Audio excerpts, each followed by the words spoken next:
Dear students, CPM method का ये एक और एग्जांपल है। इस एग्जांपल को सॉल्व करते हैं यूजिंग CPM मेथड। क्वेश्चन क्या लिखा हुआ है, देखिए क्वेश्चन लिखा हुआ है consider the details of a project as shown in the table.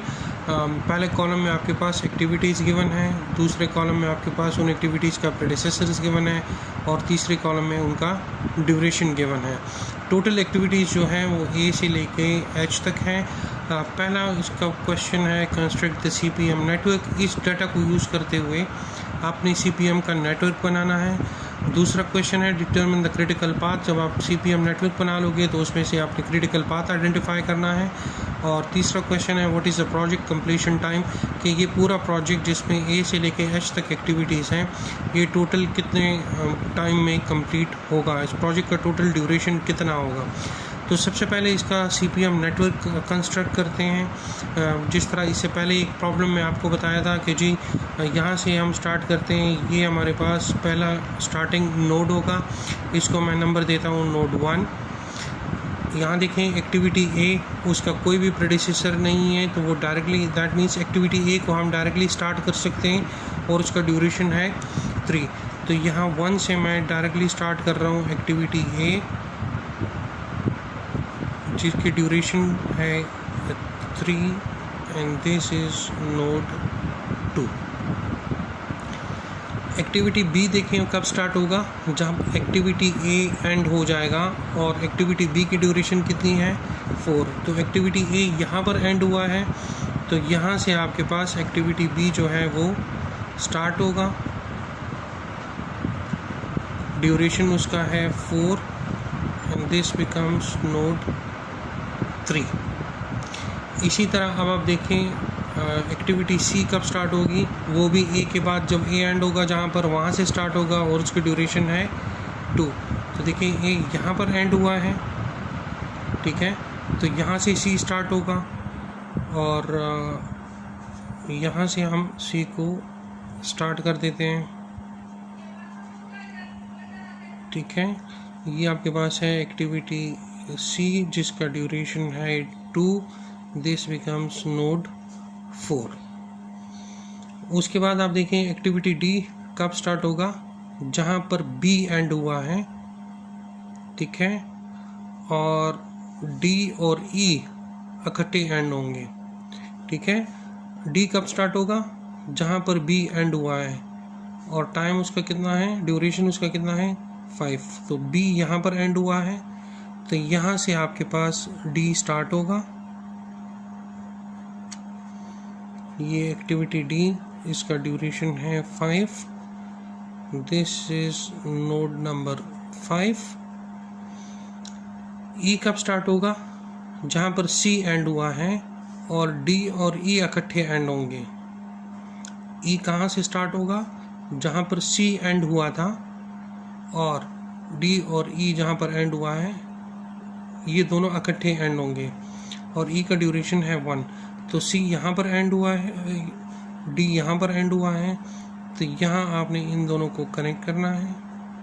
ये आपके पास होगा नोड E, इसका ड्यूरेशन है 1। इसी तरह F, वो भी C के बाद शुरू होगा और F और G आगे इकट्ठे एंड होंगे, लेकिन F स्टार्ट कहाँ से होगा, जहाँ पर C एंड हुआ है और उसका ड्यूरेशन कितना है 2। तो C यहाँ पर एंड हुआ है तो यहाँ से आपके पास F स्टार्ट होगा, ये आपके पास होगा F, इसका ड्यूरेशन है 2, दिस इज़ नोड 6।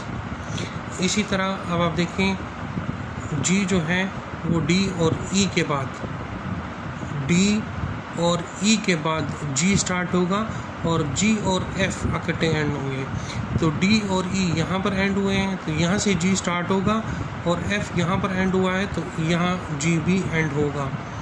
तो ये आपके पास बनेगा G जिसका ड्यूरेशन है 4। उसके बाद आपके पास है H कहाँ से स्टार्ट होगा, जहाँ से F और G एंड हुआ है और उसका ड्यूरेशन है 3। तो F और G यहाँ पर एंड हुआ है तो यहाँ से आपके पास H स्टार्ट होगा और उसका ड्यूरेशन आपके पास होगा 3 एंड दिस इज़ नोड 7। ठीक है जी, ये आपका CPM का नेटवर्क मॉडल बन गया। अब आपने क्या करना है नेक्स्ट स्टेप में, आपने इसका क्रिटिकल पाथ आइडेंटिफाई करना है कि इस नेटवर्क का क्रिटिकल पाथ आपके पास क्या होगा। अच्छा स्टूडेंट्स, अब आपने इसका क्रिटिकल पाथ मालूम करना है तो वही तरीका है कि हर एक नोड के साथ मैंने इस तरह के 2 बॉक्सेस बनाए हैं। ठीक है जी, ये जो लोअर बॉक्स है ये रिप्रेजेंट करता है early start time of an activity, और जो ऊपर का बॉक्स है that represent latest completion time of an activity. तो इन बॉक्सेस को हमने अभी फिल करना है। इनको फिल कैसे करना है, इनको हमने 2 प्रोसेस में फिल करना है, फॉरवर्ड पास और बैकवर्ड पास। जो फॉरवर्ड पास होगा उसमें हम सिर्फ लेटेस्ट कंप्लीशन टाइम जो है वो ऐड अप करेंगे, और बैकवर्ड पास में हम इसका लेटेस्ट कंप्लीशन टाइम ऐड करेंगे। तो देखिए, किसी भी एक्टिविटी को स्टार्ट करने से पहले, कोई भी एक्टिविटी जब स्टार्ट होती है तो उसका इनिशियल स्टार्टिंग टाइम क्या होता है, 0। तो हमने इस बॉक्स में लिख दिया 0। अब इसकी बारी है, इसको फिल करना है, तो दिस 0 + 3, तो ये आ जाएगा 3। इसी तरह अब इसको फिल करना है, तो 3 + 4 7, तो इसका अर्ली स्टार्ट टाइम आपके पास आ जाएगा 7। इसको फिल करना है 3 + 2, तो 5, इसका स्टार्ट टाइम आपके पास आ जाएगा 5। अब देखिए, इसको फिल करना है, लेकिन इस नोड तक पहुंचने के हमारे पास 2 रास्ते हैं। एक तो हम यहाँ से आ सकते हैं और दूसरा हम यहाँ से आ सकते हैं। तो यहाँ से अगर हम आएंगे तो 7 + 5 ये 12 बन जाएगा। अगर यहाँ से आएंगे तो 5 + 1 6 बन जाएगा। तो इनमें से जो मैक्सिमम होगा आपने वो सेलेक्ट करना है। तो मैक्सिमम ये पाथ बनता है 7 + 5 12, तो हम यहाँ लिखेंगे 12। ये नोड रह गया है। अब देखिए, यहाँ पहुँचने के भी 2 रास्ते हैं। आप यहाँ से भी आ सकते हो, यहाँ से भी आ सकते हो। अगर आप 4 से 6 तक आओगे तो 5 + 2 7 बन जाएगा। अगर आप 5 से 6 तक आते हो तो 12 + 4 16, तो 16 मैक्सिमम है, तो आपने यहाँ लिख देना है 16। यहाँ पहुँचने का सिर्फ एक ही रास्ता है, तो 16 + 3 इज़ 19, तो यहाँ वैल्यू आ जाएगी 19। तो ये आपका अर्ली स्टार्ट टाइम जो है वो कंप्लीट हो गया। अब आपने क्या करना है, अब आपने यहाँ वैल्यूज़ फिल करनी है। ये आपके पास होगा लेटेस्ट कंप्लीशन टाइम, और यहाँ से वापस जाते हुए हमने मिनिमम को सेलेक्ट करना है। जब हम यहाँ से आ रहे थे तो हम मैक्सिमम को सेलेक्ट कर रहे थे, अब यहाँ से वापस जाएंगे तो हम मिनिमम को सेलेक्ट करेंगे। यहाँ पर भी ये वैल्यू सेम होगी, तो ये एज इट इज़ 19 ही आएगा। उसके बाद नोट 6 की बारी है, तो 19 - 3 that is 16। 16 - 4 that is 12. 12 - 1 is 11, और 16 - 2 is 14। तो मिनिमम ये है, तो हम यहाँ लिखेंगे 11।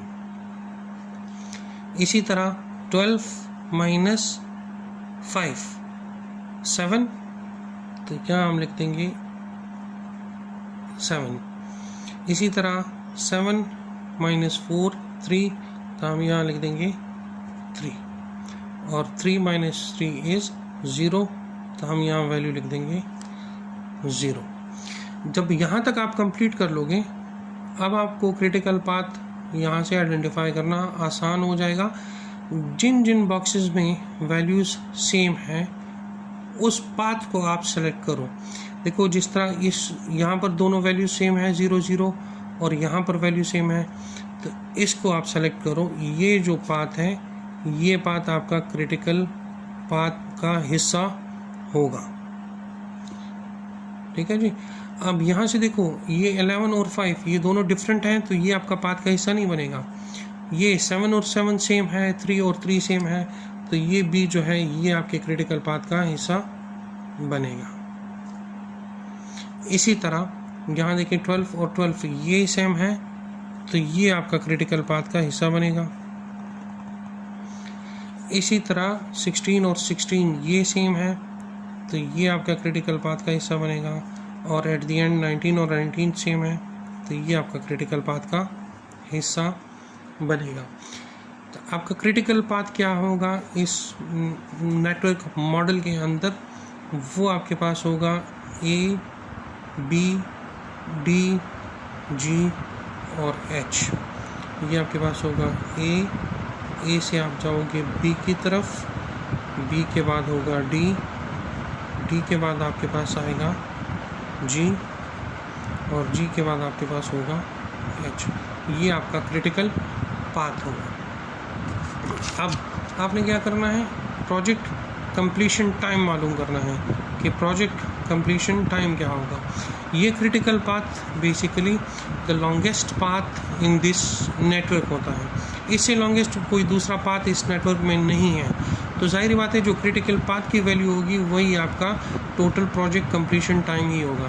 तो आप इन क्रिटिकल पाथ की जो ड्यूरेशन है इसको आप एडअप कर लो, वही आपके पास प्रोजेक्ट कंप्लीशन टाइम आएगा। That is 3 + 4 7, 7 + 5 12, 12 + 4 16, 16 + 3 19। तो यहाँ पर जो वैल्यू आ रही है 19, वही आपके इस पूरे प्रोजेक्ट का कंप्लीशन टाइम होता है। Thank you.